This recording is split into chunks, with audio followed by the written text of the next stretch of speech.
تو فرمایا گیا اگر تمہیں خطرہ ہونا انصاف نہیں کر سکتے یتیموں کے معاملے میں تو پھر ان سے تم نے نکاح نہیں کرنا. فانکحوا، پس نکاح کرو، ان یتیم عورتوں کو چھوڑ دو، ان کے سوا اور عورتوں سے نکاح کرو.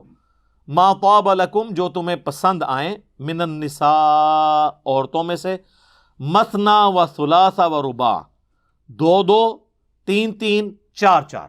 یہ عربی میں بولنے کا یعنی ایک محاورتاً یوں بات بولی جاتی ہے.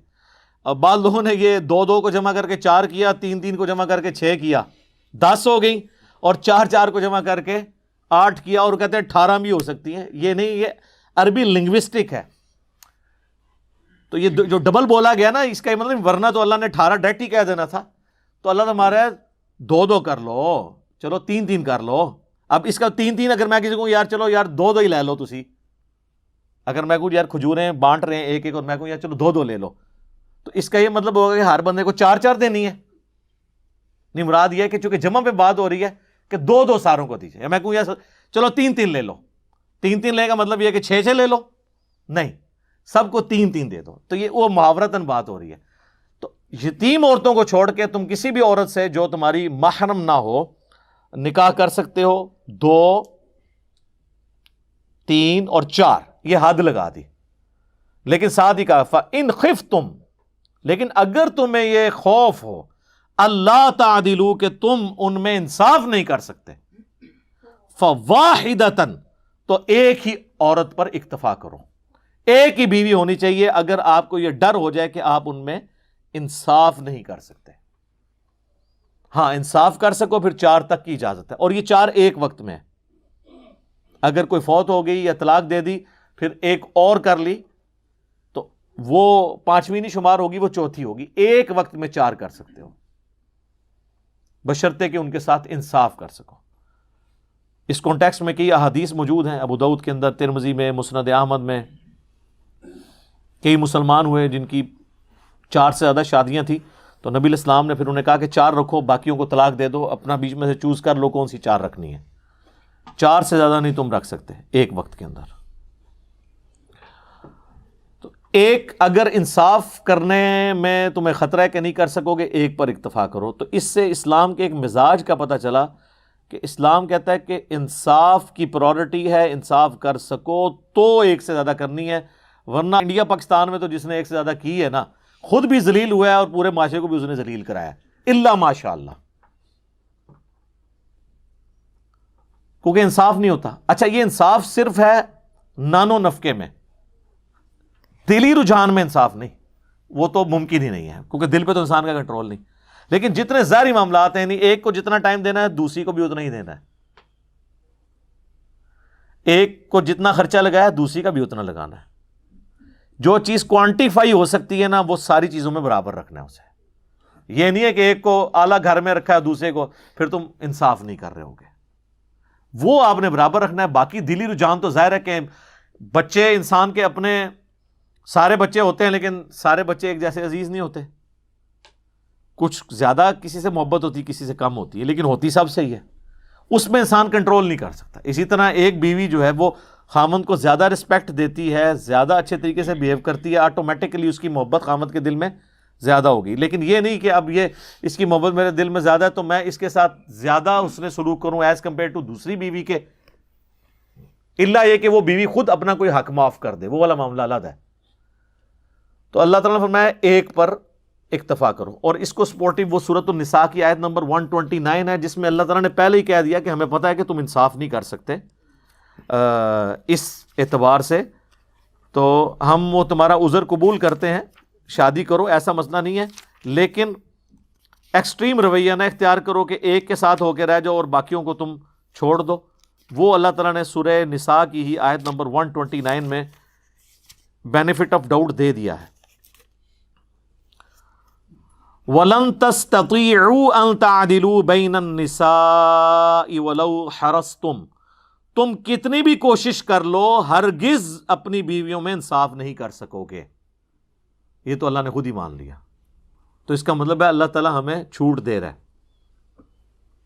فَلَا تَمِيلُوا، بس ایک چیز کا خیال رکھو، فَلَا تَمِيلُوا كُلَّ الْمَيْلِ، فَتَذَرُوهَا كَالْمُعَلَّقَةِ، ایسا نہ کرنا کہ کسی ایک کی طرف ہی بہت جھک جاؤ اور دوسری جو ہے وہ سسپینڈڈ پوزیشن میں لٹکی رہے، نہ وہ شور والی ہے نہ بغیر شور والی ہے، ایک ہی کے پاس رہتے ہو دوسری کو سال ہزار پوچھتے ہی نہیں ہو، ایسے نہ ہو۔ تو اللہ تعالیٰ نے فرمایا کہ یہ ہمیں پتہ ہے کہ اس طرح کا انصاف نہیں ہو سکتا دلی محبت کا، لیکن جو دنیاوی طور پہ جتنی فیسلٹیز ہیں اس میں آپ نے انصاف کرنا ہے۔ او ما ملکت ایمانکم، یا پھر تمہارے ہاتھ کا مال جو کنیزیں ہیں۔ اب یہ آبسلیٹ ہو چکا ہے سلسلہ، اس زمانے میں تھی کہ جنگوں میں جو عورتیں غیر مسلم مردوں کی مسلمانوں کے ہاتھ لگتی تھیں، اور ان غیر مسلم مردوں کی عورتیں جو عورتیں جنگ کرنے کے لیے میدان جنگ میں آئی ہوتی تھی۔ یہ نہیں ہے کہ کوئی ملک فتح کیا تو ان کی ساری عورتیں مسلمان لونڈیاں بنا لیتے تھے، نہیں، صرف وہ عورتیں جو جنگ لڑنے کے لیے آئی ہوتی تھی ان کو لونڈیاں بنایا جاتا تھا۔ باقی جو اپنے علاقوں میں تھے جنگ نہیں لڑتے تھے، عام عوام الناس ان پہ نہیں ہوتا تھا ایسا سلسلہ۔ تو اب ان کا دو ہی حال تھے، ایک تو یہ کہ ان کو واپس بھیج دیا جائے کافروں کے پاس، وہاں جائیں گی تو وہ پھر دشمنی اتارنے کے لیے آ جائیں گی، اور دوسرا یہ کہ وہ مسلمان مردوں کو ڈپینڈنگ اپان جس کی جتنی پرفارمنس ہے جہاد اور قتال میں وہ امیر المومنین ان کو تقسیم کریں۔ خیر اب یہ سلسلہ ایبسلیٹ ہو چکا ہے، اسلام نے اتنا پروموٹ کیا غلاموں کو آزاد کرنے کے فضائل اور لونڈیوں کو آزاد کرنے کے اور خود نکاح کرنے کے۔ خود جو سیدہ صفیہ تھیں یہودیہ تھیں، اور یہ بھی لونڈی بن کے نبی علیہ السلام کے پاس آئی تھی، صحیح بخاری میں آتا ہے۔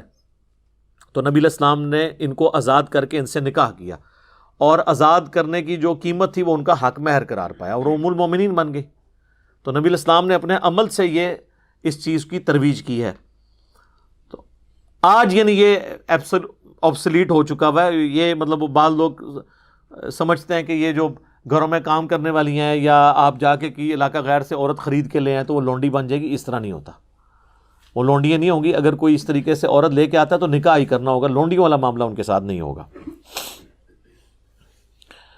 ذالک ادنیٰ اللہ تعولوا،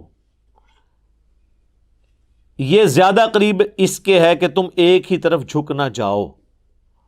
یہ نہ وہی والی بات کہ بھئی ایک طرف جھک جانے سے بہتر یہ ہے تم 2 3 یا 4 شادیاں کرنے کی بجائے ایک ہی بیوی کرو تاکہ یہ خطرہ ٹل جائے۔ اور میں تو پرسنلی کہتا ہوں کہ جو لوگ فائنینشلی سپورٹ کر سکتے ہیں انہیں ایک سے زیادہ شادیاں کرنی چاہیے، اگر ان کی ایک نبھ جائے۔ یہ نہ ہو کہ دوسری کریں تو پہلی بھی ختم ہو جائے، پھر ایک ہی رہ جائے گی، تو بہتر ہے پھر ایک ہی رکھیں، جس طرح ہمارے معاشرے میں آپ کو پتہ ہے اسی طرح صورتحال ہے۔ لیکن جو لوگ اب ظاہر ہے کہ کسی بڑی کاز کے لیے کام کرنے والے لوگ ہیں، ان کے لیے تو یہ پاسبل نہیں ہے کہ وہ نئے نئے بکھیڑے کھول کے بیٹھ جائیں، اور پھر ان کو مثالیں دینا نبی علیہ السلام کی زیادہ ازواج کی، تو وہ عرب کے کلچر میں وہ چیزیں ہضم ہو جاتی تھیں۔ ہمارے اس کلچر کے اندر تو ایک بندہ جو دیندار آدمی ہے، دین کا کام کرنے والا ہے، وہ اگر 2 یا 3 کر کے بیٹھ جائے تو وہ تو پیٹ سے آپ ہی گھر پڑا رہے گا، اس نے کام خاک کرنا ہے۔ تو یہ ہر بندے نے اپنے حالات و واقعات خود دیکھنے ہیں اس کے اعتبار سے۔ باقی ہم اس ایکسٹریم پہ نہیں ہیں جو یہ سمجھتے ہیں کہ یہ ظلم ہے کہ ایک سے زیادہ بیویاں کی جائیں، تو یہ تو اللہ تعالیٰ نے آنر دیا عورت کو، اور دنیا کی اسٹیٹسٹکس ہمیں یہی بتاتی ہے کہ عورتوں کی تعداد دنیا میں زیادہ ہوتی ہے ایز کمپیئر ٹو مردوں کے۔ اس میں کئی ایک سائنٹیفک ریزن بھی ہیں، اور کئی ایک سوشل ایشوز کی وجہ سے ایسا ہو جاتا ہے۔ سائنٹیفک ریزن یہ ہے کہ جو عموماً دنیا میں مرد و عورت برابر تعداد میں پیدا ہوتے ہیں، لیکن جو بیبی گرل ہوتی ہے نا، جراثیم کے اگینسٹ اس کی ریزسٹنس زیادہ ہوتی ہے as compare to baby boy کے، وہ سروائیو زیادہ کرتی ہے۔ اور مجھے تو یہ حکمت نظر آتی ہے جو صحیح بخاری میں ہے اور ترمذی میں ڈیٹیل کے ساتھ ہے کہ جو عقیقہ آپ نے لڑکے کی طرف سے 2 کرنے ہیں اور لڑکی کی طرف سے 1، اور اس میں الفاظ ہیں بچے کی جان گروی ہوتی ہے اس کے عوض۔ لڑکے کی طرف سے 2 اس لیے ہو رہے ہیں کہ اس میں بیماری کے زیادہ چانس ہیں آنے کے، لڑکی کی طرف سے 1 ہے۔ پھر جنگوں کے اندر، ایکسیڈنٹس کے اندر، پبلک گیدرنگز کے اندر عورتیں تو بہت تھوڑی مرتی ہیں، تو مرد ہی باہر نکلتے ہیں وہ مرتے ہیں۔ اسی وجہ سے آپ دیکھیں دنیا میں اکثر ممالک کے اندر عورتوں کی تعداد مردوں سے زیادہ ہے۔ پاکستان میں بھی عورتوں کی تعداد زیادہ ہو چکی ہوئی ہے، صرف ایک ملک ہے انڈیا، اور وہ اس لیے کہ آج سے میں آپ کو 20 سال پہلے کے فگر بتا رہا ہوں کہ روزانہ 3000 بچیاں وہ پریگنینسی میں ضائع کر دیتے تھے، آئیڈینٹیفائی ہونے کے بعد کہ یہ بیبی گرل ہے. 3000 ظاہر ہے جی، 1 ارب کے قریب تو آبادی اس وقت بھی تھی، اب تو بڑھ چکی ہے ان کی، تو 3000 تو اس میں کچھ بھی نہیں ہے. اور یہ BBC کی رپورٹ ہے کہ وہاں ایسا ہوتا تھا، اس وجہ سے وہاں پہ مردوں کی تعداد زیادہ ہے. ادروائز اگر آپ مختلف ملکوں کے سٹیٹسٹکس، میں تو پرانے سٹیٹسٹکس ہیں، یہ احمد دیداد صاحب نے اپنے لیکچر میں بیان کیے تھے، اور وہ بھی آلموسٹ سمجھ لیں آج سے 20 سال پہلے کے فگرز ہیں، اب تو اس سے زیادہ ہوں گے، کہ امریکہ میں 7.8 ملین یعنی 78 لاکھ عورتیں زیادہ ہیں ایز کمپیئر ٹو مردوں کے. انگلینڈ میں 40 لاکھ، جرمنی میں 50 لاکھ، رشیا میں 90 لاکھ، آلموسٹ 1 کروڑ عورتیں زیادہ ہیں ایز کمپیئر ٹو مردوں کے. تو اب یہ 2 آپشن ہے، یا تو یہ عورتیں جو ہیں وہ برائی کریں، یا پھر یہ کسی ایسے مرد کے ساتھ شادی کریں جس کی آلریڈی کو بیوی ہو. ویسے تو اب وہاں پہ خاندانی نظام ٹوٹ چکا ہے، تو ایک والا بھی معاملہ نہیں رہا، لیکن میں لاجیکلی بات کروں کہ اسلام چونکہ خاندانی زندگی میں بلیو رکھتا ہے سوشل ویلیوز کے اندر، تو اس لیے یہ آپشن چھوڑا ہے. اچھا یہ بات لیتے ہیں قرآن میں حکم ہے 4 شادیاں کرو. سر قرآن میں یہ حکم نہیں 4 شادیاں کرو، قرآن میں حکم یہ ہے کہ 1 شادی کرو. 4 کی اجازت دی گئی ہے. اس معاشرے میں جہاں 100 لوگوں نے عورتیں رکھی ہوتی تھی، ان کو کم کر کے 4 پہ لے کے آئے. حکم 1 کا ہے، 4 کی اجازت ہے. 4 کرنے کا حکم نہیں ہے کہ گنتی 4 کی پوری کرنی ہے. بلکہ اگلے دن ہماری اکیڈمی میں ایک فون آیا، وہ کہنے لگے کہ جی ایک اسلامی بہن تھی، ان کی طلاق ہو گئی، اس کے بعد انہوں نے دوسری جگہ شادی کی تو وہ شوہر فوت ہو گیا، پھر تیسری جگہ کی تو وہ فوت ہو گیا، چوتھی جگہ کی تو وہ فوت ہو گیا، تو وہ اب اس کی 5ویں شادی نہیں کروا رہے. وہ کہہ رہے ہیں 4 سے زیادہ شادیوں کی اجازت نہیں ہے، وہ 4 کر چکی ہے. یہ لوگوں کا آپ دیکھ لیں ذہنی لیول کیا ہے. تو عورت تو 1 ہی شادی کرے گی، 4 کی اس کو کہاں سے اجازت ہے؟ ایک وقت میں 1 کرے گی. اور صحابہ کرام میں یہ ایسے ویسے کوئی عیب نہیں سمجھا جاتا تھا اس طرح کا. آپ دیکھ لیں اسما بنت امیس حضرت جعفر طیار کی بیوی تھی، جو غزوہ موتا میں شہید ہوئے. جب وہ شہید ہوئے تو ان کی اس بیوہ کے ساتھ حضرت ابوبکر صدیق نے شادی کر لی. اس سے محمد بن ابی بکر پیدا ہوئے جس سال حضور نے حج کیا تھا. پھر 4 سال کے بعد حضرت ابوبکر فوت ہو گئے، تو حضرت علی نے ان سے شادی کر لی اسما بنت امیس کے ساتھ. اسی لیے محمد بن ابی بکر کی ساری پرورش مولا علی نے کی ہے، اور وہ ان کے بچوں کی مانند تھے. تو یہ کوئی عیب نہیں سمجھا جاتا تھا اس چیز کو. ہاں ایک چیز کو بین کیا گیا کہ نبی کی بیوی کے ساتھ کوئی شادی نہیں کر سکتا. وہ سورۃ الاحزاب میں ہے کہ اللہ کے نزدیک یہ بہت بڑا گناہ ہے کہ تم نبی کے مرنے کے بعد ان کی کسی بیوہ کے ساتھ شادی کرو. اور اس سے پہلے بلکہ فرما دیا النبی اولیٰ بالمؤمنین من انفسہم وازواجہ امہاتہم. نبی صلی اللہ علیہ وآلہ وسلم مومنین کی جانوں پر ان کی جان سے بڑھ کر حق رکھتے ہیں، اور ان کی بیویاں امت کی مائیں ہیں. اب چونکہ وہ ماں کا سٹیٹس ہے لہذا اب ان کے ساتھ شادی نہیں ہو سکتی. تو وہ اللہ نے ان کو ایک پروٹوکول دیا، اور دنیا اور آخرت میں وہ نبی علیہ السلام کی ہی بیوی ہیں. یہ پروٹوکول صرف نبی کا ہے. یہ جو کہتے ہیں نا جی وہ شہید زندہ ہے تو شہید سے مانگ سکتے ہیں، تو ہم اگلی بات کرتے ہیں تو شہید کی بیوہ پھر شادی کیوں کر لیتی ہے اگر شہید زندہ ہے؟ تو جعفر طیار شہید ہوئے تھے نا، صحیح بخاری میں آتا ہے کہ ان کے 2 یہ بازو کٹ کے تھے، اللہ نے جنت میں ان کو 2 پر دیے جس میں وہ اڑتے ہیں. ٹھیک ہے نا. تو حضرت جعفر طیار جو مولا علی کے بھائی تھے، وہ شہادت کے بعد بھی زندہ تھے نا، ان کی شہادت تو کنفرم ہے نا. تو ان کی بیوہ نے شادی کو کر لی تھی حضرت ابوبکر کے ساتھ. ٹھیک ہے. تو یہ اہمی کہانیاں بنائی ہوئی ہیں. دنیا اور آخرت کے جو احکامات ہیں وہ بالکل ڈیفرنٹ ہیں. یہ نبی کا پروٹوکول ہے، اور وہ بھی اس وجہ سے نہیں کہ نبی آج بھی جو ہے وہ دنیا کی زندگی سے زندہ ہے، نہیں، وہ آخرت کی زندگی کے ساتھ ہیں. لیکن ان کی عزت یہ ہے کہ چونکہ ان کی نبی امت کا باپ ہوتا ہے روحانی طور پہ، ان کی بیویوں کو امت کی مائیں قرار دیا گیا.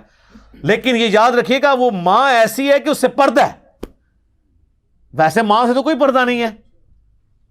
قرآن میں آیا کہ نبی کی بیویوں سے جو بات کرنی ہے وہ پردے میں کرنی ہے. کوئی چیز مانگنی ہے، اور اپنی زبان بھی اے نبی کی بیویوں ایسی استعمال نہیں کرنی کہ کسی کے دل میں روگ ہو تو وہ کوئی برائی کا ارادہ کرے. سورۃ الاحزاب میں آتا ہے. اما عائشہ سے بھی اگر اصحاب رسول کو مسئلہ پوچھنے جاتے تھے یا تابعین تو وہ پردے میں جواب دیتی تھی. وہ آنری رشتہ ہے ماں کا لیکن باقی سارے غیر محرم عورتوں والے احکام ہیں ان کے ساتھ، پردہ انہوں نے کرنا ہے. تو وہ ایک پروٹوکول ہے. باقی تو ظاہر ہے کہ پھر اللہ تعالیٰ نے یہ والا جو محرم رشتوں والا ایشو ہے یہ بہت کریٹیکل، اس کے اوپر جو ہے وہ حکم فرمائے ہوئے ہیں پردے کے اعتبار سے. نکاح جو ہے وہ سنت ہے، وہ ضرور کریں، لیکن اتنے ہی نکاح کریں جتنے آپ سنبھال سکتے ہیں، ورنہ جو ہے نا وہ اپنے لیے الٹا یہ نہ ہو کہ مصیبت کھڑی کر دیں. یہاں تو جو بندہ کچھ کر نہیں رہا ہوتا کہتے تھا بیاہ کر دو، تاکہ پورے 2 خاندان کچھ کرنا شروع کر دیں، یعنی آپ لڑنا شروع کر دیں، سارے ویلے نوں جڑا موقع مل جائے اپنا کام کرنے کا. وہ کہتے ہیں یہ غریب آدمی آیا تو نبی علیہ السلام نے فرمایا شادی کرو، وہ اور غریب ہو گیا، پھر دوسری کرائی، پھر تیسری کرائی، چوتھی امیر ہو گیا. اس طرح کوئی امیر ہوتا ہے؟ سر بخاری مسلم دونوں میں حدیث ہے، اے نوجوانوں کے گروہ جس میں استطاعت ہے نا وہی نکاح کرے. نکاح کرنا تمہاری عفت اور عصمت کی حفاظت اور نگاہوں کو نیچے رکھنے کا ذریعہ ہے، اور اگر تم نکاح کی استطاعت نہ رکھو تو روزے رکھ کے اپنی شہوت کو ٹھنڈا کرو. یہ حدیث بخاری میں بھی ہے، مسلم میں بھی. تو وہاں حضور کہہ سکتے تھے نا کہ استطاعت نہیں ہے تو جلدی سے شادی کر لو تاکہ امیر ہو جاؤ، استطاعت صاحب استطاعت بن جاؤ. نہیں، اور یہاں استطاعت سے مراد فائنینشیل استطاعت ہے. باقی اگر سیکچوئل استطاعت کا ہو تو وہ تو آلریڈی اس میں موجود ہے، تبھی تو کہا جا رہا ہے کہ روزے رکھو، ورنہ تو اس کی نکاح ہی نہیں ہوگا. تو استطاعت ہو تو نکاح کرو، اور اگر استطاعت نہیں تو روزے کے ذریعے اپنی شہوت کو ایڈریس کرو. ٹھیک ہوگا جی. اللہ تعالیٰ سے دعا ہے جو حق بات میں نے کہی اللہ تعالیٰ ہمارے دلوں میں راسخ فرمائے. اگر جذبات میں میرے منہ سے کوئی غلط بات نکل گئی تو اللہ تعالیٰ ہمارے دلوں ہی سے اسے محو کر دے. ہمیں کتاب و سنت کی تعلیمات پر عمل کر کے دوسرے بھائیوں تک پہنچانے کی توفیق عطا فرمائے. سبحانک اللہم و بحمدک اشہد ان لا الہ الا انت استغفرک و اتوب الیک وما علینا الا البلاغ المبین. جزاکم اللہ خیرا.